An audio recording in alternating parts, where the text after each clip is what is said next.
ഡിവീനോ അമോറയുടെ സങ്കേതം.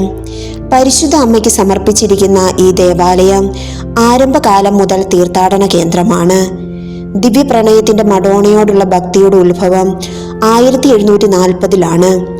കഥാനായകൻ ആരെന്ന് പോലും അറിയാത്ത ഈ കഥയുടെ ചുരുക്കരൂപം ഇങ്ങനെയാണ്. സെന്റ് പീറ്റേഴ്സ് ബസിലിക്ക കാണുവാൻ റോമിലേക്ക് പോകുവാൻ ആഗ്രഹിച്ച പേര് പോലും അറിവില്ലാത്ത ഒരു തീർത്ഥാടകൻ വഴിതെറ്റി ഇവിടെ എത്തുകയും കർഷകരോട് വഴി ചോദിച്ച് യാത്ര തുടരുമ്പോൾ വിശന്നു വലഞ്ഞ നായ്ക്കളാൽ ആക്രമിക്കപ്പെടുകയും ചെയ്തു. സഹായത്തിനായി ചുറ്റും നോക്കിയപ്പോൾ കാസ്റ്റൽ ഡി ലെവോ ഗോപുരത്തിലെ മഡോണയുടെ ചിത്രം അദ്ദേഹം കാണുകയും അദ്ദേഹം അവളുടെ സംരക്ഷണം അഭ്യർത്ഥിക്കുകയും ചെയ്തു. പരിശുദ്ധ അമ്മ അദ്ദേഹത്തെ സംരക്ഷിക്കുകയും തീർത്ഥാടകൻ സുരക്ഷിതനായി പത്രോസിന്റെ സിംഹാസനത്തിൽ എത്തിച്ചേരുകയും ചെയ്തു. ഈ അത്ഭുത സംഭവത്തിന്റെ കഥ കൂടുതൽ തീർത്ഥാടകരെ ഈ സ്ഥലത്തേക്ക് ഒഴുകിയെത്തുവാൻ പ്രേരിപ്പിച്ചു. നിരവധി അത്ഭുതങ്ങളും സാക്ഷ്യങ്ങളുമാണ് ഇന്നും അമ്മയിലൂടെ ഇവിടെ നടന്നുകൊണ്ടിരിക്കുന്നത്.